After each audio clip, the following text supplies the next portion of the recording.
Om Purnamadaha Purnamidam Purnat Purnamudachyate Purnasya Purnamadaya Purnameva Vasishyate.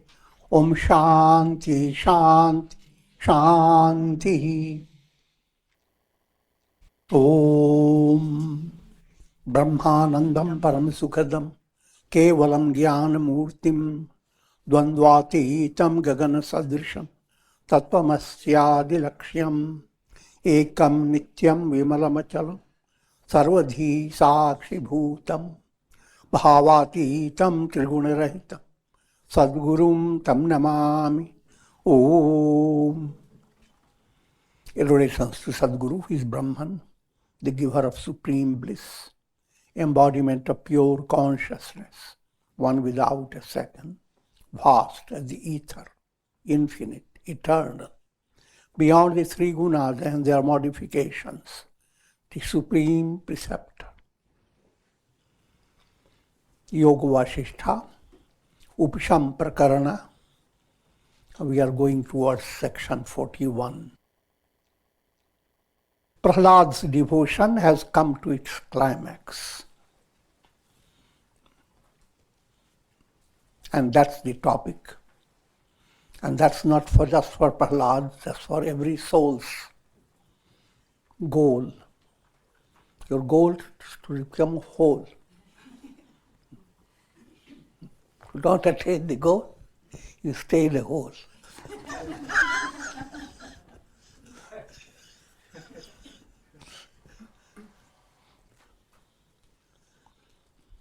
In the process of practice of samadhi, Prahlad had stayed on in samadhi without waking up, without assuming normal consciousness. And Lord Vishnu came to help Prahlad.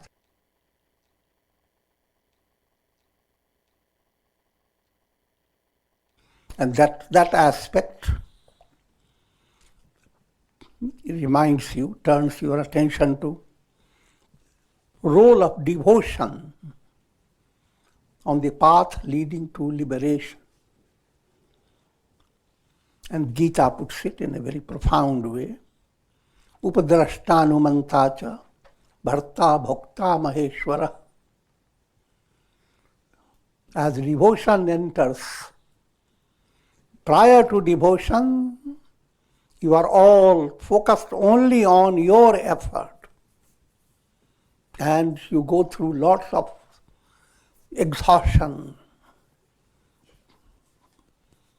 perspiration without inspiration. That stage begins to fade away, allowing a process of spontaneity. When you say spontaneity, that doesn't mean that things become easy, but they become cheesy.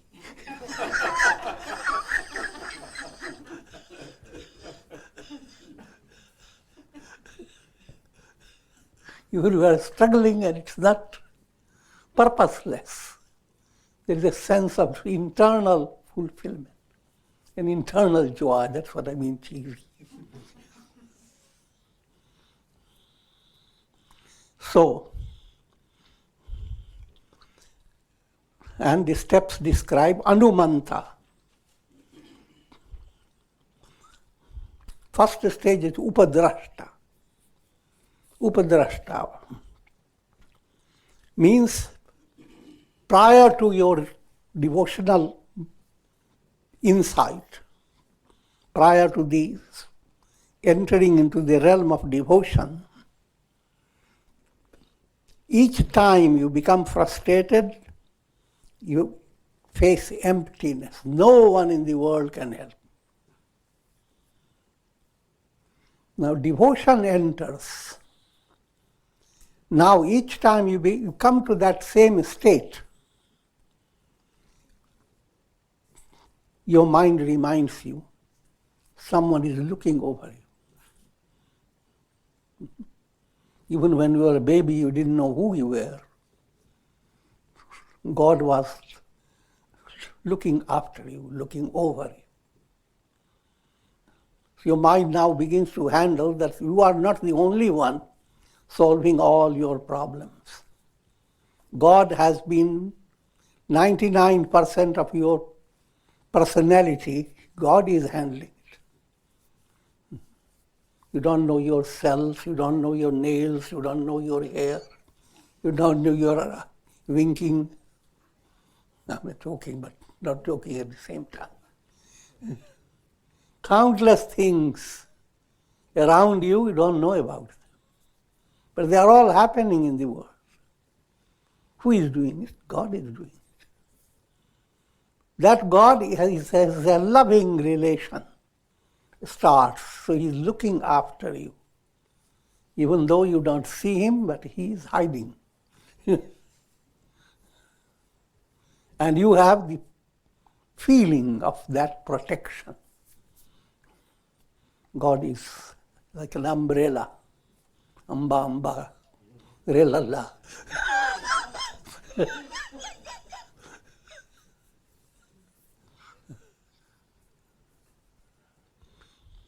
This stage leads you to the next stage, Upadrashta, Anumanta. Anumanta means now we begin to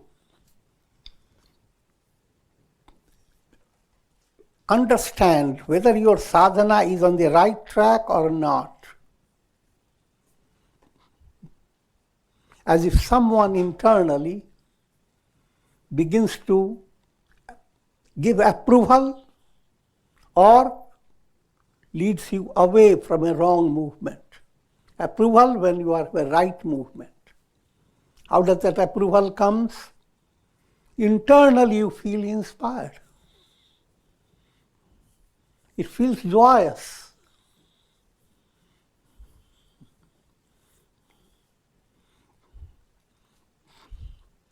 That implies that now, whenever you are on the right track, there is an internal source of joyousness. Means God is approving. And whenever you are in the wrong track, there is some obstruction comes in.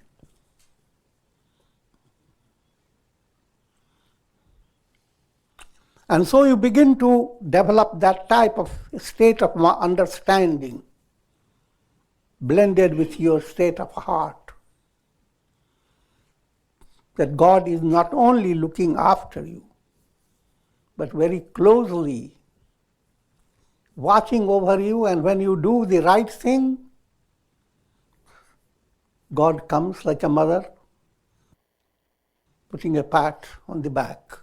You are doing well, my baby.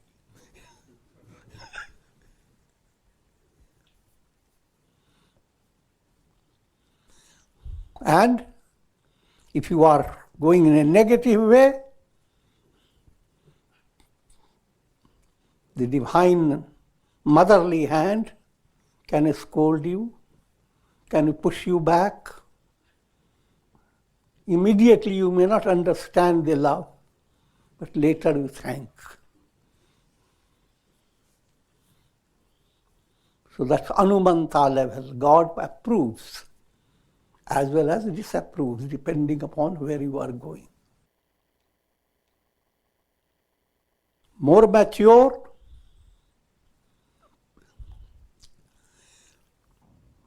God is your sole, beloved support. His love for you is not limited, conditioned by anything. The sun supports its reflected sun. Figure that out. But that's only a simile. God supports. God is your Bharta, beloved supporter.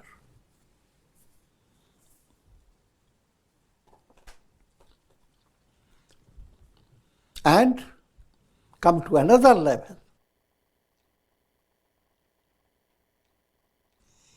It is God who is enjoying through your personality. He is the bhokta. Your personality is not meant for the fulfillment of your ego. Ego goes on experiencing pleasure, pain, sustaining lots of desires. But that level comes to higher level of maturity, a deeper understanding that as you go through ego effacement, as you advance, first stage, egoism keeps your head heavy. When ism begins to move away and only ego is there, that ego is transparent. That ego does not hurt you. And through that ego, that is free of egoism, now you realize that everything that is occurring through your mind, thought, word, and deed, He is the one.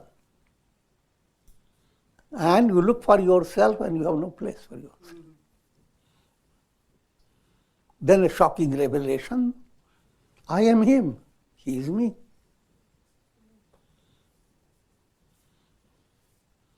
That now bhakti has reached its highest. Aham Brahmasmi. Bharta Bhokta Maheshwara. God of gods am I. Prahlad was awakened by Lord Vishnu. And Lord Vishnu said, O Prahlad, perform the duties of a ruler here in your world until the termination of your prarabdha karma. Then you will become a videha mukta, whether with or without the body, you are ever one with Brahman, the absolute self. Simply pointing out, you will attain liberation while you are still with body. But from your point of view, it doesn't make any difference. Because body identity is not sustained, is not reality for the mind of a sage. So when you already know it is illusion, you don't miss it. You missed your wonderful ring. But then you realized the ring was not real gold. It was some child who gave you some type of ordinary stuff.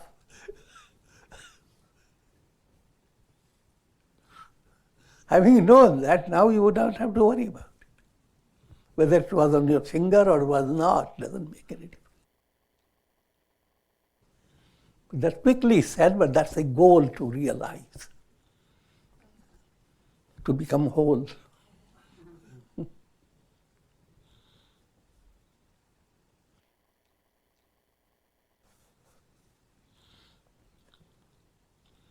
King Prahlad gradually woke up from his samadhi and said, O Lord, I have been exhausted because of constant concern for the gods and the demons.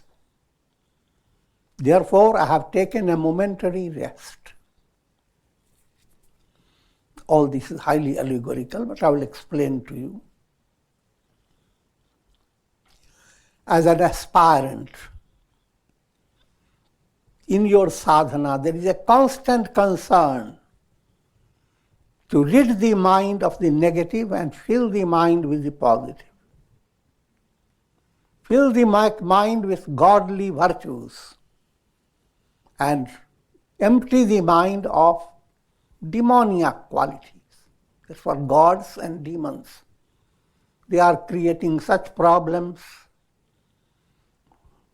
People were just studying from the storyline in their mind, oh, Prahlad, he had two big Asuri subjects he had to look after.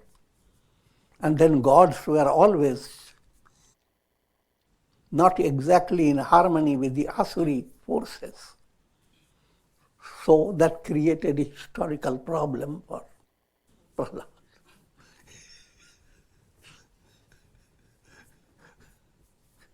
But for wise aspirant, it's a hysterical problem.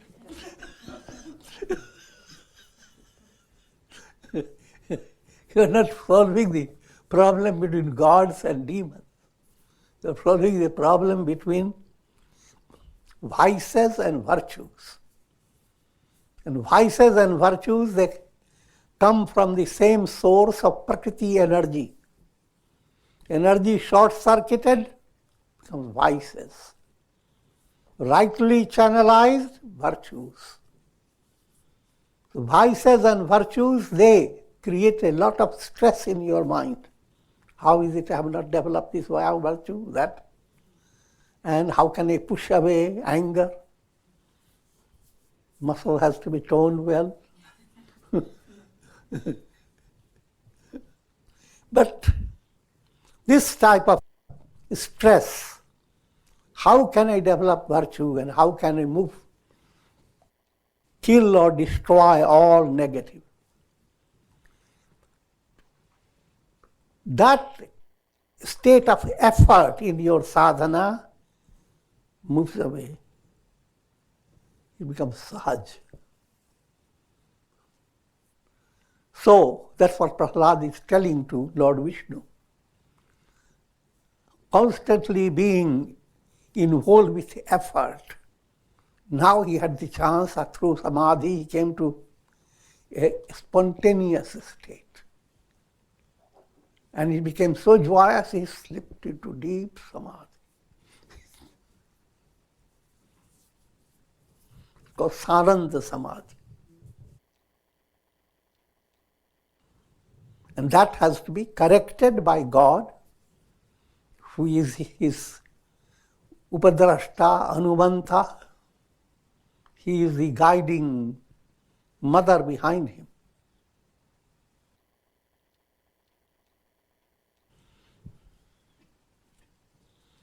And that applies to everyone.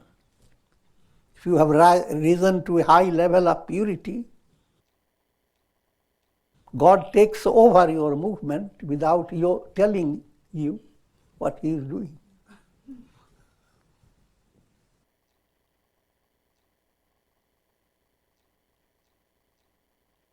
I have taken a momentary rest, but now by your grace, I have discovered my essential nature. Now I am the immutable self, whether with samadhi or without samadhi. Now he has come to ideal state. Effort is not needed. All the time you talk about attain self-realization. But self-realization is a revelation of the self. All the time, when the sun is hidden by the clouds, there is a constant effort by the masses how to bring light.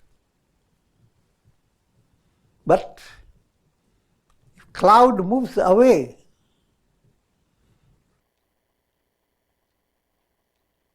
effort has no role there.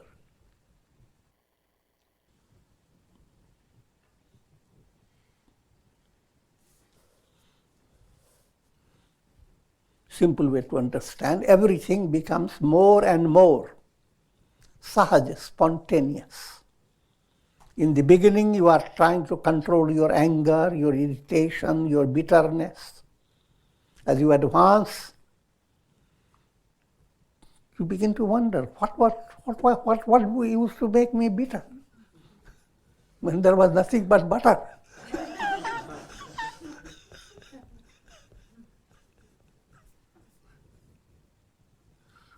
You wonder.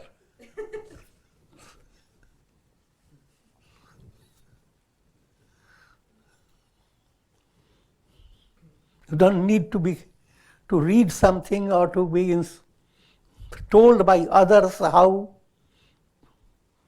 controlling the anger is a good thing. Your own inner taste of how joyous it is not to let mind stoop to unnecessary mud. And that becomes spontaneous. O adorable God, for a long time I have meditated upon you through the internalized flow of mind. But now, due to my great fortune, I am able to behold your form even with my own physical eyes. It's explaining, first point, that now he is in a state where it is samadhi for him, whether he is internalized, close the eyes, or whether he is externalized, open the eyes and doing things. He is always in samadhi.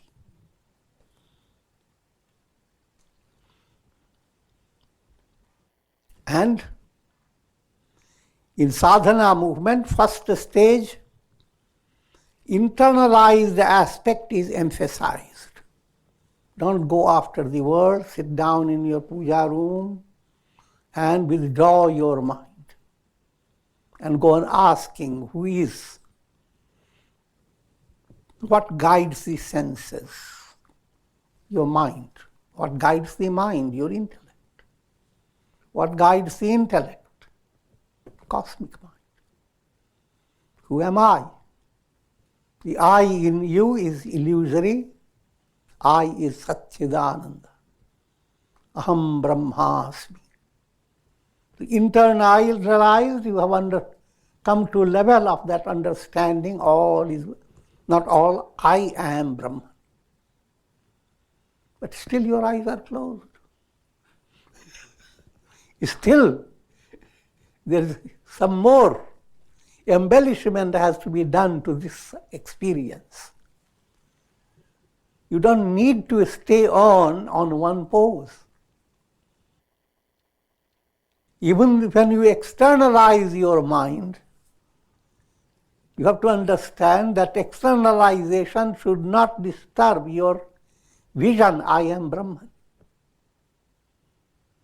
Externalization should inspire you as much as your internalization. Why? Because now you begin to see that Brahman is the reality behind all names and forms. Internalized movement, your mind is working upon who am I? I am not the body, I am not the prana. It's internalized. Externalized movement, all is Satchidananda. Names and forms are illusory. So whatever you are handling has four aspects. Let it be any object, a spoon, shoes, human beings, animals, birds, all, no matter whatever object you are handling.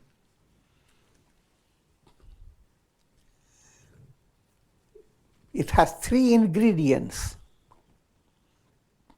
asti, priya and bhati.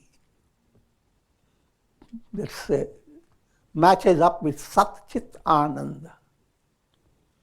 Everything exists, and it brings delight to you when you know it. You can experience the object by your awareness. And it becomes a source of joy. But the three things, asti, sat, existence.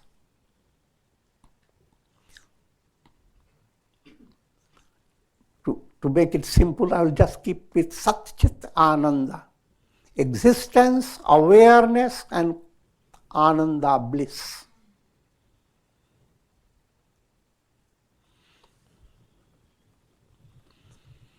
And these three blend with projection of mind creating names and forms. Names and forms become so highlighted to human mind that you forget about Satchidananda that is behind it. You look at the whole world around you, all the trees. What you are seeing? Existence.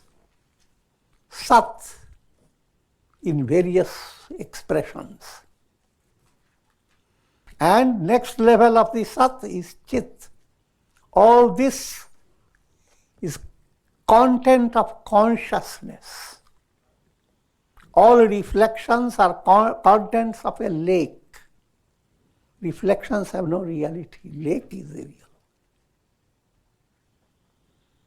Putting one more aspect level, all is Ananda, when there is absolutely no pain and thing is of fullness. It is absolutely fulfilling, blissful. So Satchidananda is the reality. So not only your project is to discover God within you and you are one with God, but the entire world and every little detail of the world, nothing but Brahman. Put them two together, that's the mature, well realized Brahman.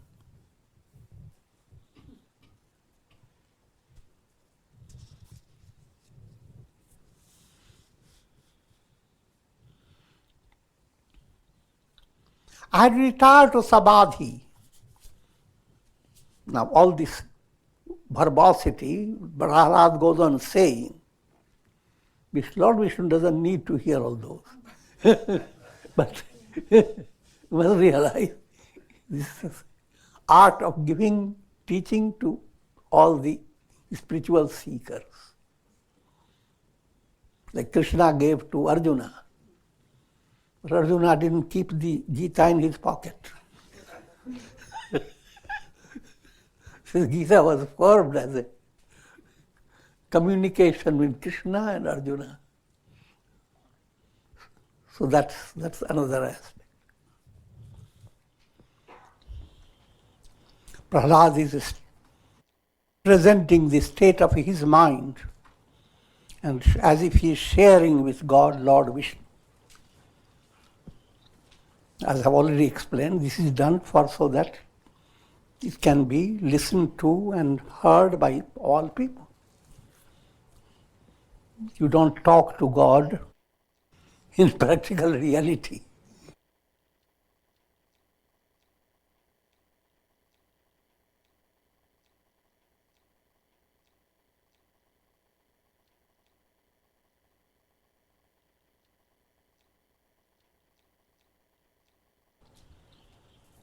I had retired to Samadhi not because of grief, delusion, or fear of the world. That's the healthy state of sadhana. In the early state, because of fear, because of so many struggles, because of your helplessness, you have no choice but to turn to God.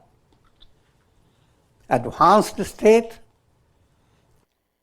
you have realized God is your loving mother. Now, why bother with so many other details?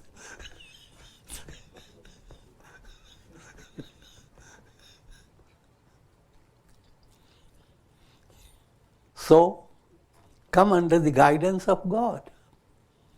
Same meditation now you are doing out of joyousness. You have no choice but to keep your mind relaxed because there is nothing vexing, nothing taxing.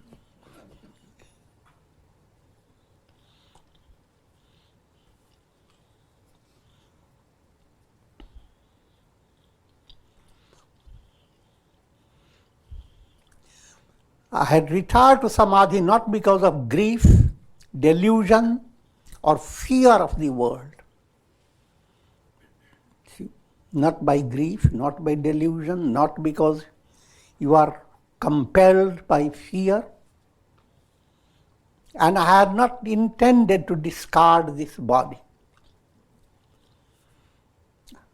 I have attained insight into the fact that I am the self and not this body. Therefore, the question of giving up the body did not arise. That again, deep down, that should be your simple understanding. All the rituals people go through, the date of one's departure, and every year relatives will come and do certain ritual and remember and grieve. That to an enlightened mind or even mature mind, you don't have to be enlightened, is ridiculous. The body you have possessed has gone through many deaths, even while you are alive. I'm not talking figurative. Through many incarnations. Your body is, all the cells are renewed. So you don't have the same body, not any single cell from your babyhood. And that has gone on. So which body you are going after? And even though the body moves away and you are still there, you become more younger and more vital. As the old body moves away, where did it go? You don't know. You will be more surprised, it becomes a part of your cabbage and carrots.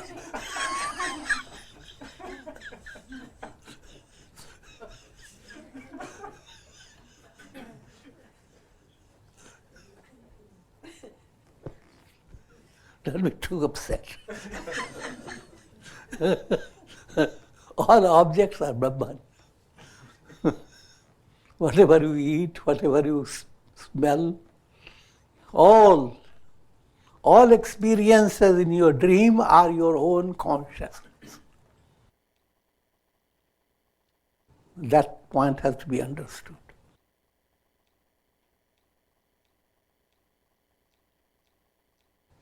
I have attained insight into the fact that I am the self and not this body. Therefore, the question of giving up the body did not arise. It's a big problem to face mortality. But the problem becomes childish when you have deeper understanding, mature understanding, that body is only a residence. You live in a house, but you don't worry about the mortality of the house. Some people do, but childish. But this does not mean that you ignore the body. It's your residence. So take care of the body, do all the details, but not with this helpless identity. I am the body and I have no choice. I must find myself, I must retire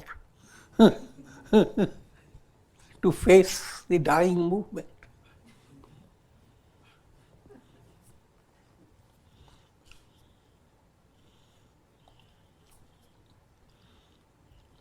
O great divinity, such thoughts as I am renouncing the world, I am supremely dispassionate, arise in those who are ignorant.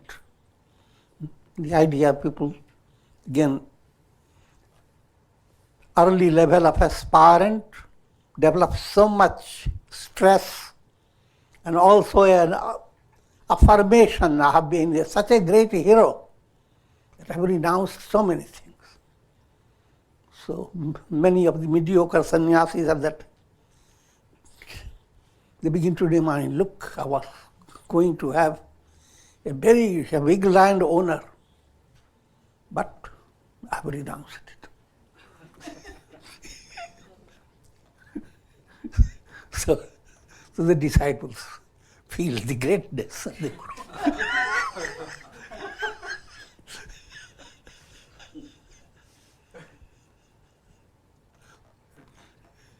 But for mature understanding, this is ridiculous. Things that don't belong to you, renounce them.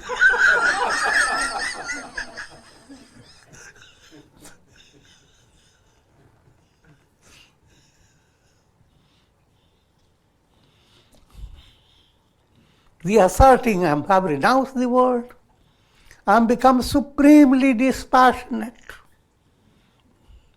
These thoughts arise, the affirmations in the minds of the ignorant. Overpowered by these, the ignorant continue to suffer.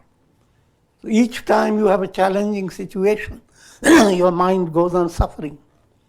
How much have I renounced? How much more you want, oh God?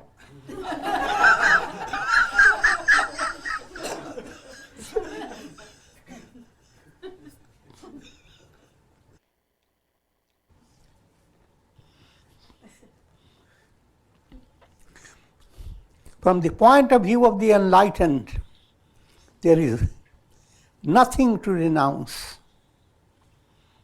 For this world is nothing but Brahman.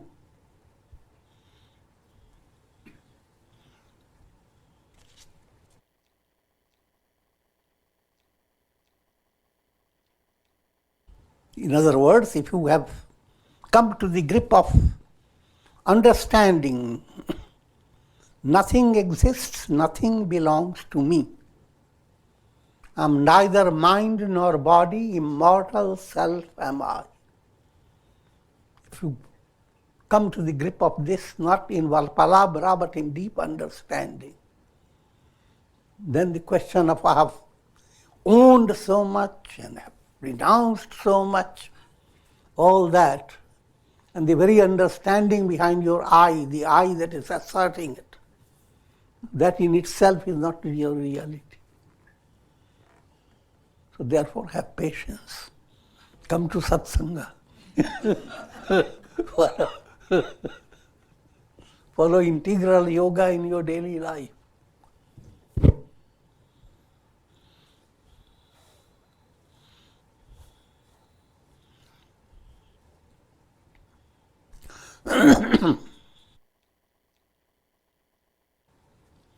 The ignorant believe that pain is related to the body, and therefore only after the death of the body will pain cease. That masses go through that, and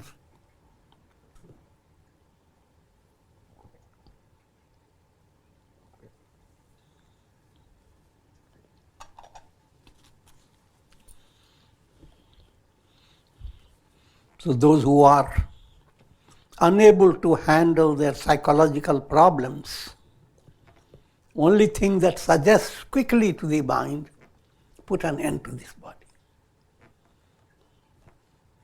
Simple solution. No body, no pain. But it doesn't end your pain.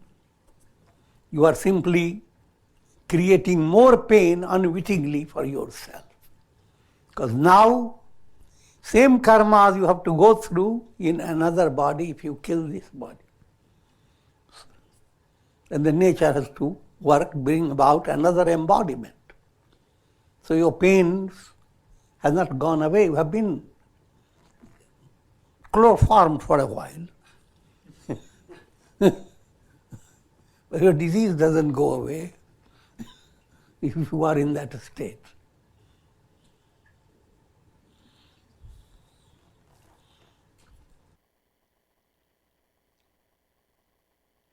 So first point to understand, age does not relate to you. The real you has now no age to it. So celebrate your birthday, but more in a leela, sport, and not as a reality.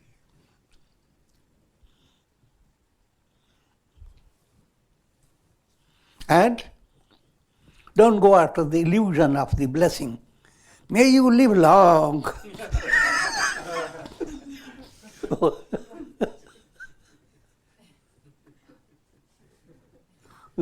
You don't know what you are asking.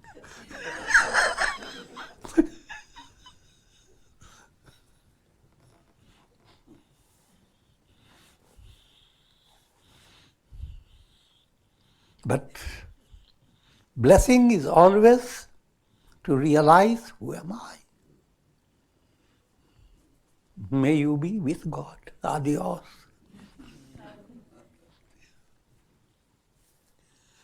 When the intuitional knowledge of the self dispels the illusion of body identification, then only pain ceases to exist. This turns your attention to how all philosophical systems work upon 4 points. Firstly, to understand pain. And the explanation is given, no matter how prosperous you are, pain has not ended. Sarvam dukkha vivekina.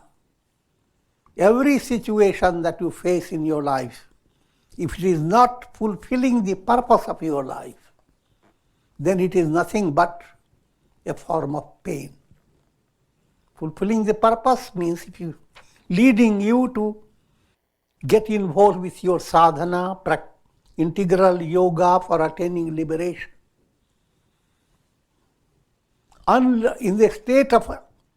In an unenlightened state, all things that you encounter, they are like things you encounter in a dream. And staying on in a dream is not a healthy state.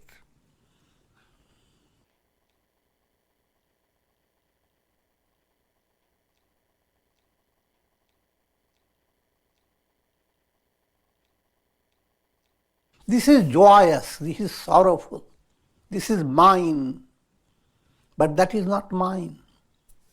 Such thoughts continue to agitate the mind of the ignorant. But to the wise, such thoughts are totally dispelled. Dispelled means you rise beyond, thoughts are there. Waves are there, but the ocean is beyond the waves.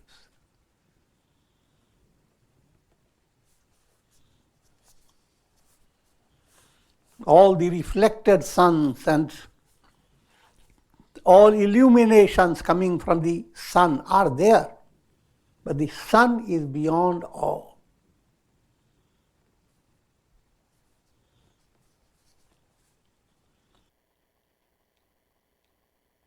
Not realizing that state of fulfillment, staying anywhere without realizing, that's pain. And that point has to be learned. No matter how happy you are, if that happiness has not contributed to your Godward movement, it is sheer pain.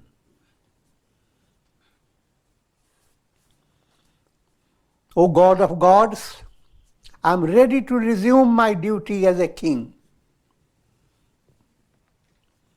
May you accept my ritualistic worship and offerings. This is to satisfy the masses. He ends up with ritual, because at least those who are not in a high level can begin with rituals of worship. Every step has its own importance. Children grow, no matter how ridiculous things are needed. Children are entertained by so many little toys, so many stories are told, and they go through all this for you. So in their setting, all that is important. So rituals are very important for the masses. Because they draw their mind. They go on drawing again and again. Then some of them become more sensitive. They go into deeper. They become interested in stories of Rama, Krishna. Sometimes they argue why Rama hid himself behind the bushes. He was such a great personality. He should have just come directly, killed Bali. I'm joking. But that, yes. That type of interest in scripture gradually is leading them to deeper. Satsanga begins to touch their heart, and you are providing opportunities for your best instinct within yourself. So all that's the role of ritual. But staying in that level only, you may be advanced and continue to do ritual, but ritual will not take over all your time. Sage Vasishtha continued, thus saying, King Prahlad performed the worship of Lord Vishnu, who was adorned with divine ornaments, and who bore in his 4 hands conch, lotus, mace, and discus. All these are 4 yogas. Conch is the awakener, Jnana Yoga. Lotus is devotion, bhakti. Mace, dhyana, practice of meditation that hits upon your mind more again and again. And self-effort, karma in your daily life. That's the chakra, because the karma brings the divine grace and makes amazing changes in your life. Sangha, chakra, gada, padma. The soul becomes aware of these 4 aspects. Then the reality of the soul, Vishnu, appears with all the 4.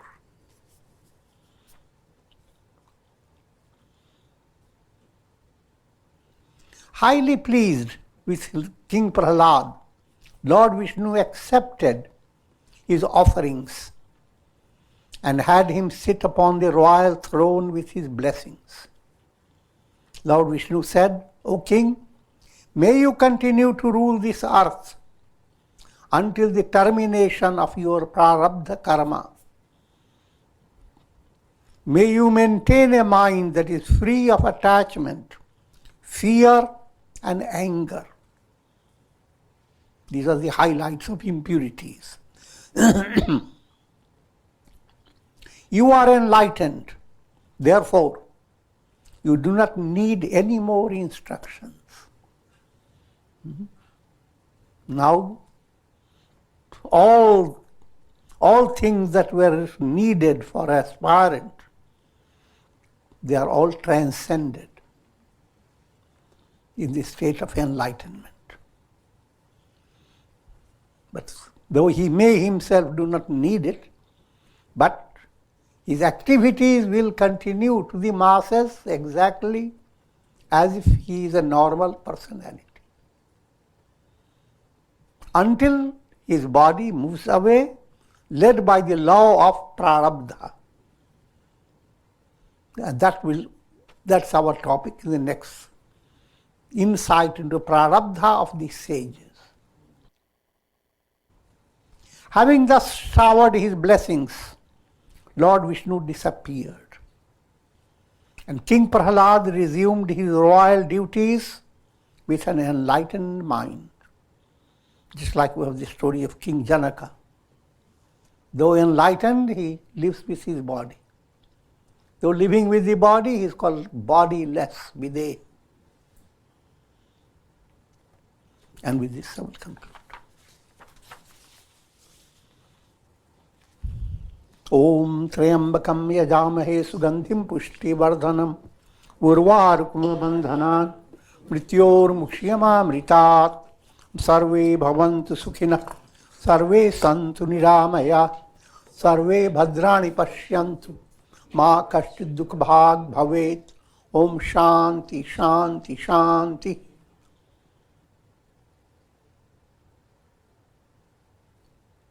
Om Shri Ramaya Namah Shivaya. Om Shanti.